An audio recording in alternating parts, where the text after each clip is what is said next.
Imagine an AI, not one that just predicts what you'll type next, but what you'll do. Yeah. We're talking about a model that actually beat human cognitive models at predicting behavior. Just by reading psychology experiments. It's kind of wild. Yeah, it's not science fiction. It's this new AI called Centaur, and, well, its accuracy is quite startling. Welcome to the deep dive. Today, we're going to unpack a whole bunch of insights, trying to chart this really complex, fast-moving AI landscape. Right. It's all pulled from a recent newsletter that was pretty packed with info. Our mission really is to give you those crucial nuggets of knowledge, the stuff you need to kind of navigate this accelerating AI world. We'll kick off looking at Meta's latest big quest, this AI superintelligence for everyone idea. Okay. Then we'll zoom out a bit, look at industry highlights, maybe some practical tools you can actually use, and then, yeah, dive deep into Centaur, that mind-reading AI. And what that means for understanding us,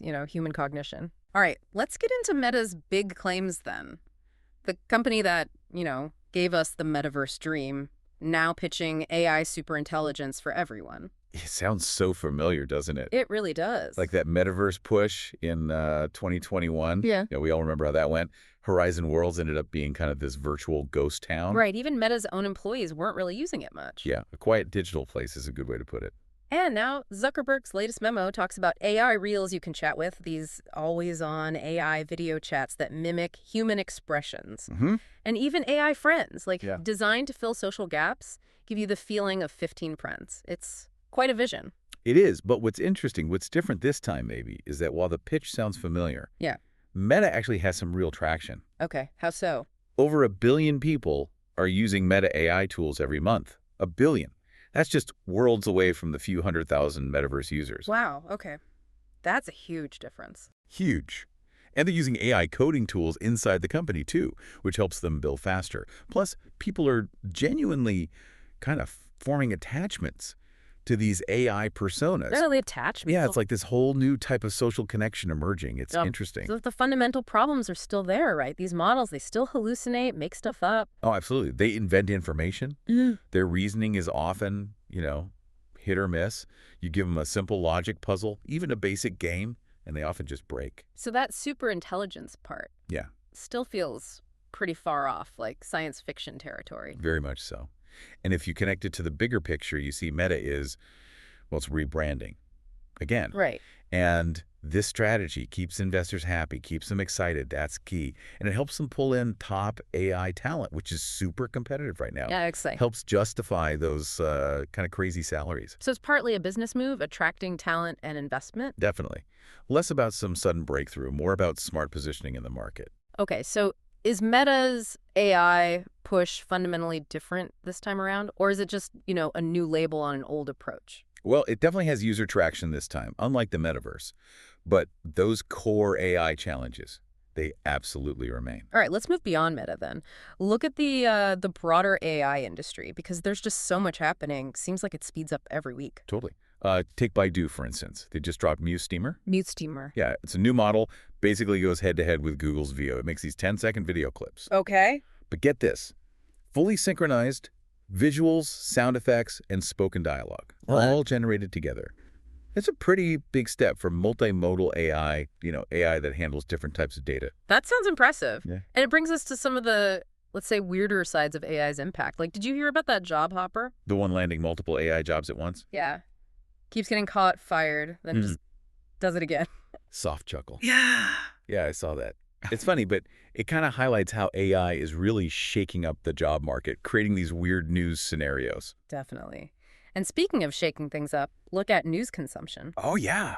That's a big one. SimilarWeb found news-related searches on ChatGPT just exploded, up, 212%? Yeah, massive jump.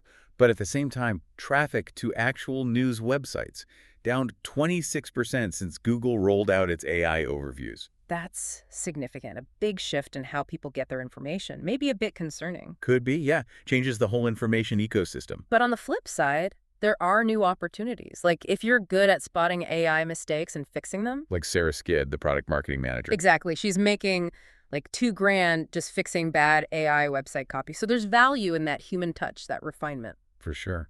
But then you've got MIT economist David Autor warning about a potential Mad Max scenario. Mad Max, what does he mean?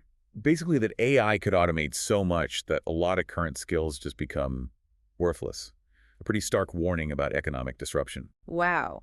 So opportunity and disruption side by side. Exactly. And look at the money pouring in. Recognize this investment firm. They just raised $1.7 billion. Billion with a B. Yep. Specifically to invest in mid-sized AI digital services companies. Shows huge confidence in the sector's growth. It's such a mix, isn't it? AI creating wealth, new jobs, but also disrupting industries, raising these big questions about, well, about us. Yeah, huge opportunities and pretty profound existential questions all tangled up together. So thinking about this broader AI landscape, what's the takeaway for our careers and how we get information? Well, it's creating new jobs, definitely changing how we access news, and yeah, challenging the value of our existing skills. Okay, let's pivot then. Let's talk practical stuff. Tools, strategies, things you listening can actually use. I know a lot of people worry, especially if they run automation businesses, about these DIY tools maybe replacing them. It's a fair worry. But here's the thing. Most AI projects, they don't fail because the tech isn't good enough. They fail because of bad strategy, poor alignment with business goals. Ah, okay. So it's not just about the tool itself. Right. The key is to shift. Don't just be the person who implements the tool. Become that high-value strategic partner, the one who understands why you're using AI and how it fits the bigger picture. Makes sense. And for people who do want to build things, maybe without being coding experts. Yeah, totally possible now. You can build your own custom AI apps without writing code. There are guides out there using tools like Firebase Studio for the back-end stuff, database, hosting, and N8N for workflow automation. You can basically stitch together a real working app. Anyone can try it. It's kind of like playing with digital Lego blocks. That's pretty cool, democratizing AI development a bit. Definitely. Yeah. And even with existing tools like ChatGPT, becoming a real pro means learning specific techniques, how to refine your prompts, how to automate tasks. You know, I still wrestle with prompt drift myself sometimes. What's prompt drift again? It's when the AI's responses kind of change or get worse over time, even the same prompt. Makes it hard to get consistent results. So mastering prompting is really key if you want top-notch output. It's an art. Gotcha. And there are new tools popping up all the time, right? Oh, yeah. Loads, like Open Memory. It syncs memory across different AIs. So you can pick up a conversation with one AI where you left off with another. Well, that sounds useful. Yeah. Or AFO.dev, phase 1, builds mobile apps in minutes, even integrates Stripe for payments. In minutes. Seriously. Apparently. And Browse. Anything that's an AI agent for your browser that can automate pretty much any task you do on the web. Sounds super powerful for getting stuff done. Okay, those sound seriously useful. Any others? Well, there are some quirkier ones, too. Like Maury. It's this timer that shows your age. Or even like a countdown to your estimated death in real time. Okay. That's morbidly interesting. Chuckles. Yeah, definitely a conversation starter. And beep that out, an AI profanity filter for content creators. Could be handy for keeping things clean. Right. And just some quick hits from the industry that show how fast things are moving. Go for it. Midjourney has 17 new art styles.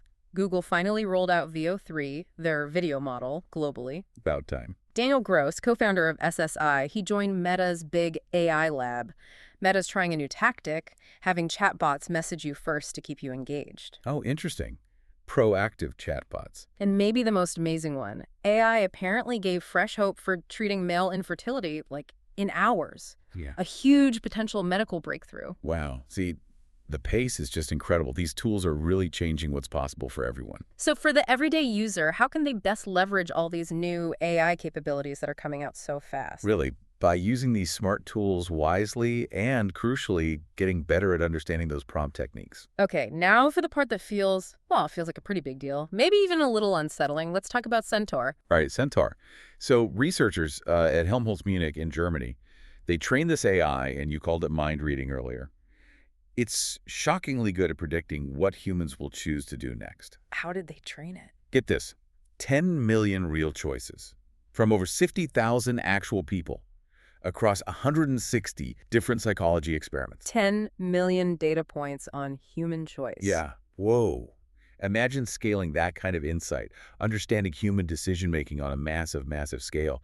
The implications are just huge. And they built it using Meta's LLaMA 3.1 model. Yep, a standard large language model. They basically turn these psychology tasks into plain English descriptions. Then they fine-tune the model, but only tweaked like 0.15% of its parameters. Tiny adjustment. And the whole training took 5 days. Just 5 days to get these incredible results. It's ridiculously fast. incredible results, meaning how good was it? Okay, so it went up against 14 classic cognitive models from psychology, established theories of how we make decisions. Centaur beat them in 31 out of 32 different tasks. Wow. It just outperformed decades of psychological modeling. Pretty much. And even when the researchers tried to trick it, like changing the details in stories or throwing in new logic problems it hadn't seen, Centaur just adapted, like a human would. So it's not just memorizing patterns, it's generalizing. Exactly. It seems to be showing this deeper level of adaptation. And the wildest part you mentioned earlier, its internal structure started looking like a human brain. Yeah, that's the kicker. Without being trained on any actual brain scan data, nothing neurological, it just converged. It organized itself in a way that mirrors how our brains process things. That feels profound, like it found the optimal structure independently. It does. And it gets better. Centaur actually discovered a completely new decision-making strategy, one that performed better than existing psychological theories. The AI found a new way we make decisions. Yep, which just flips things around, right? Yeah. It raises this huge question. What can AI teach us about ourselves, about our own minds? It's like getting insights from a non-human intelligence. So Centaur is like having a virtual human test subject. You can run countless simulations. Exactly. Scientists can simulate behavior, test out theories, explore cognition, without needing labs, without years of recruiting people for trials. Think about what that could do for mental health research, behavioral design, education. Marketing. Oh yeah, definitely marketing too. The efficiency gains could be absolutely massive. What? There's always a but, isn't there? What's the downside? The flip side is pretty significant. If AI can simulate your decisions this accurately, It can manipulate them? precisely, it can be used to nudge you, maybe exploit your biases, influence your behavior at a huge scale. This could be maybe the first real step towards what people call cognitive AGI. Artificial general intelligence, but focused on thought processes. Right. It's not conscious, let's be clear, not sentient like us. But it might be getting close enough to mimicking our cognitive processes that it fundamentally changes the game. And that makes it an incredibly powerful tool. Powerful and with a really serious potential for misuse. We need to be thinking about that. So this predictive power, does it ultimately open more doors for understanding ourselves? Or does it close off more avenues for genuine human choice and autonomy? That's the question, isn't it? It definitely opens huge doors for research. Yeah. But yeah, it raises very serious concerns about manipulation and autonomy. Okay, so wrapping this all up, what does this mean for you listening right now? We've covered a lot. From Meta's big AI dreams, maybe learning a bit from their Metaverse bumps, to these incredible leaps like Baidu's video generation. We looked at new tools you can use and how the job market is shifting under our feet. Yeah, the big idea, I think, is just the sheer speed, the accelerating pace of AI development. It's almost dizzying. Right. From the practical tools you can download today to something as profound as Centaur. AI's reach is expanding so fast it's touching everything, how we get news, how we work, even how we understand what it means to be human. That line between the hype and the actual reality seems blurrier than ever. Especially with tools that can predict our own behavior with this kind of accuracy, it's constantly shifting. So this deep dive really paints a picture of a future that's, well, it's full of incredible promise, but also really complex challenges. Definitely both. And as AI gets woven deeper into our lives, predicting our choices, maybe even sensing our emotions, it leaves us with a pretty crucial question for you to think about. Yeah. If an AI can predict what you're going to do, how much of your decision-making is still truly, authentically your own? That's a heavy one. Maybe think about how knowing these capabilities exist might change how you make choices. What does it all mean for our future autonomy, in a world that's increasingly driven by AI? Aotearoa music.